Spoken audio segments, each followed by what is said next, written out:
Guys, how's it going? Welcome to my video. All right, so I just want to give you guys a little, want to help you guys out a little bit. If you guys are in this situation or was in this situation I was a couple of days ago.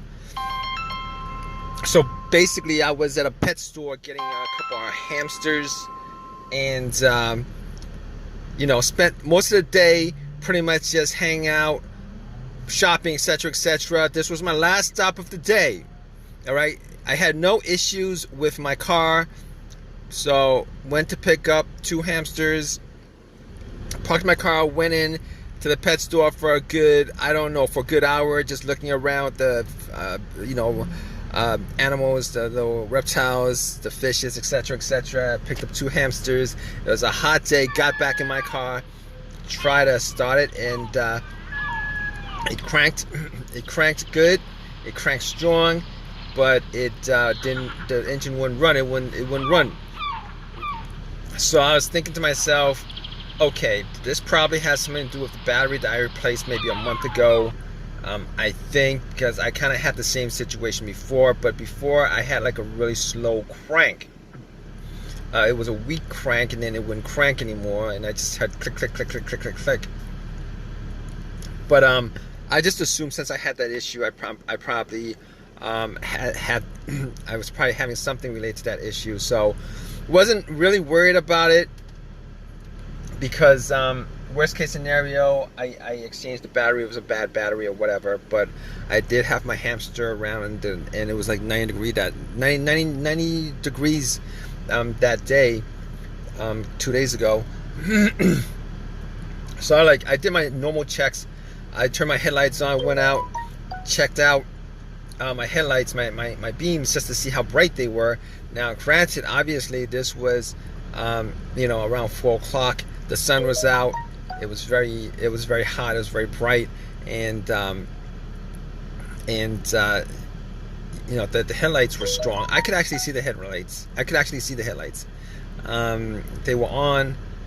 Couldn't really make out how strong they were. So basically, I was like, all right, I couldn't do anything with that. Got back into my car and tried at least 3 more times to try to get it to turn over.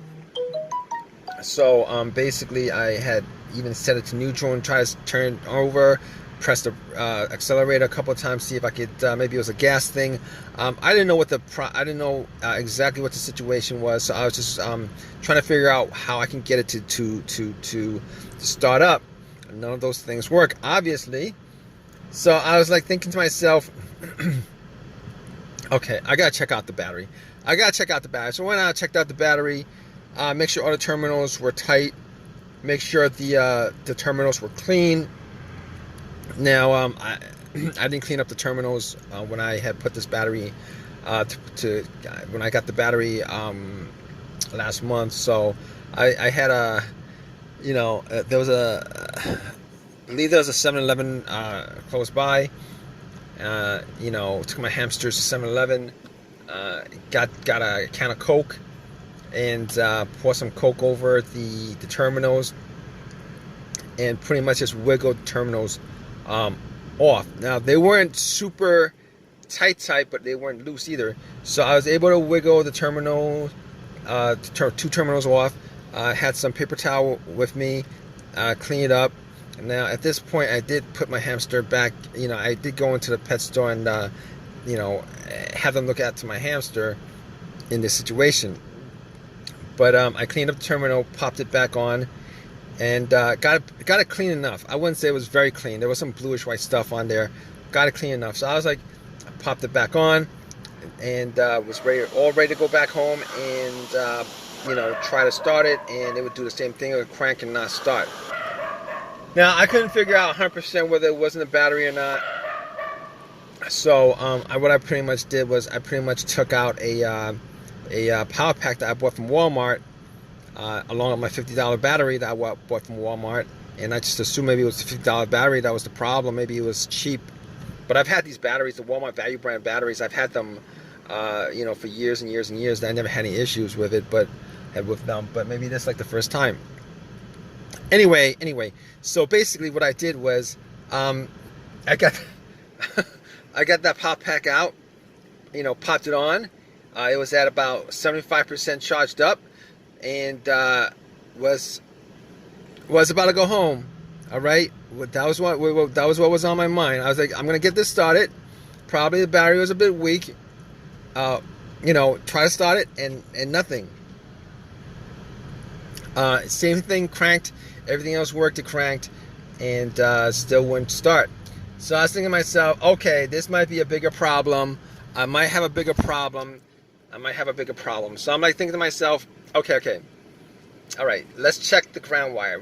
Main ground wire. There's a couple ground wires on any car, but main ground wire is the negative wire to the frame of the car. It's normally connected to the frame of the car, and that's very, very important, because if that's disconnected, corroded in any way, you're gonna have issues with charging, etc., etc. So what I did was I checked the ground wire and made sure that it was connected to the frame and there's no rust or any kind of corrosion, and there wasn't any rust or corrosion, so I could just exclude that from the cause of it. So at that point, I was able to exclude the battery. I was able to exclude the negative wire. I was able to exclude the alternator, because if the alternator had an issue, I would have been able to just pop on, it would turn on when I popped on the charger, and then the battery pack, and then when I took off the battery pack, it would have died out. So if you guys don't know how to test a quick test with an alternator, if you jump the car and then the car turns on, and once you take the cables off, the car dies, that's the alternator. The alternator is not charging, the battery is dead, the alternator is not charging the battery, etc., etc., causes the car to die. Anyway, let's get back on point. Okay, I could exclude all those things, but the alternator wasn't even on my mind when that happened, because normally the alternator dies out when your car is on the road or when your car is running. So I was thinking to myself, okay, what else could it be? It could be a variety of things. It could be a variety of things. It could be the mass airflow sensor, the camshaft position sensor, the crankshaft position sensor. It could be throttle position sensor. All those things, right? But here's how you eliminate all those things. Here's how I eliminate all those things. I was thinking to myself, was the check engine light? Did I have a check engine light on? And I did not have a check engine light on. And every single one of those things have a sensor connected to it, where if there is an issue with any of those things, the check engine light would pop on, and you would see the check engine light on your dash. But I did not see the check engine light on my dash. As a result of that, I was able to eliminate every single one of those things pretty much. Now, there's a few instances when maybe the camshaft is off and it doesn't send out a signal that there's an issue, but I could pretty much eliminate all those things because my check engine light was not illuminated. But I also had a situation a while ago where the car's computer, and not particularly in this car, but a car that I had previously, where the car's computer was malfunctioning, wasn't able to connect to the car itself. Just to rule that out, I actually had an OBD2 scanner that I got from Walmart for $19. So I popped in the OBD2 port, crossing my fingers that it actually scanned all the way through. It good enough. It did scan all the way through. There was no check engine lights, nothing. It gives you the readout and all that stuff. So at that point, giving me the readout, I would know that the computer is okay. Because if the computer wasn't okay, it would scan probably halfway and then it would just terminate the scan, and that didn't happen. So at that point, I could rule out all those things that I listed, including the car's computer being the issue for this problem. By the way, you guys can please give me a thumbs up, please subscribe, please before I continue, please, if you guys have any comments, leave me a comment in the comment section. If you guys want to donate $1, please do so also. But anyway, back to this fix. So I was like, okay, Okay, I could rule all those things out. What else could it be? What else could it be? It could be the key fob. A lot of times the key fob could be causing it, but I remember I changed the battery about 2 months ago, and I don't think that battery would have died out so soon. So I was like pressing and holding the remote, just the doors and stuff like that, just to make sure everything worked, and then try to turn it on again. It didn't do anything. So I was like, okay, all right. So we're now down to maybe some expensive things, some expensive repairs.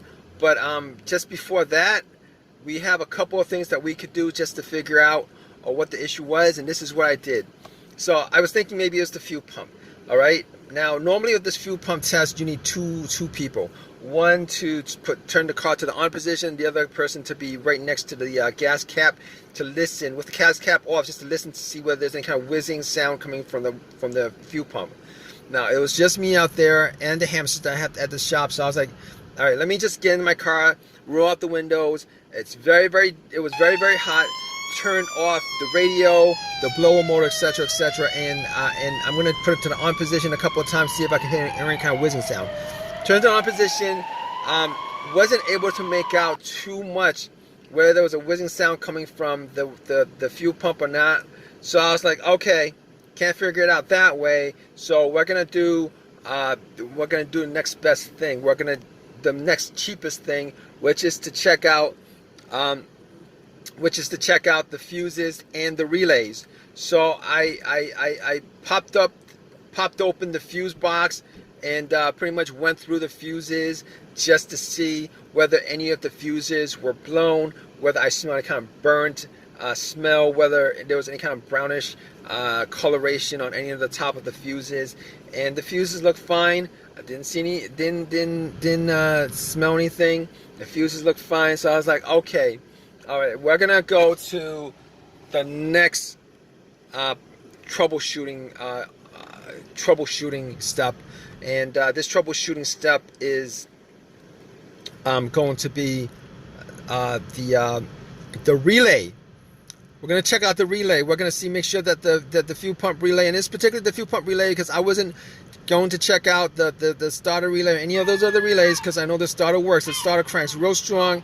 So I went and checked out the relay, and now I didn't notice. I couldn't tell whether the relay had issues or not. I couldn't really tell from appearance.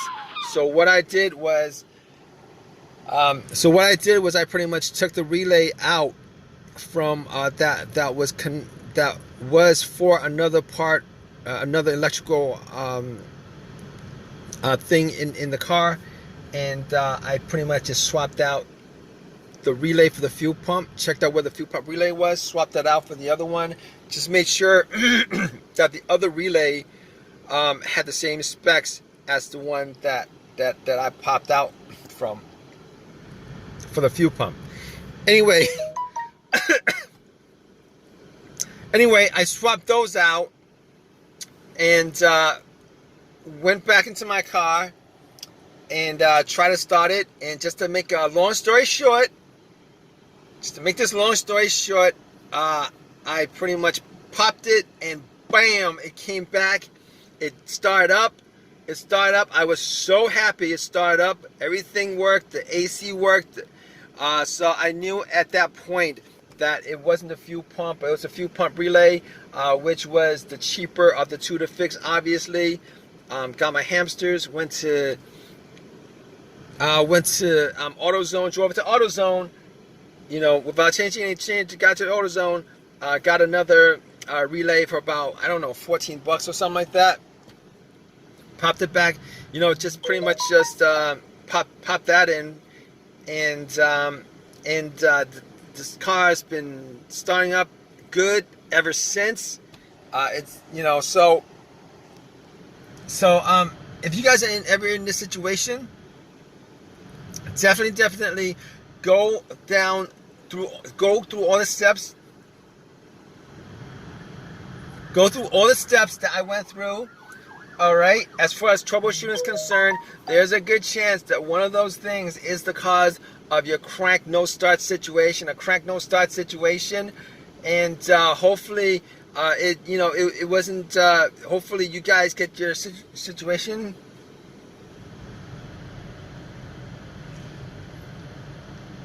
Hopefully you get your situation fixed.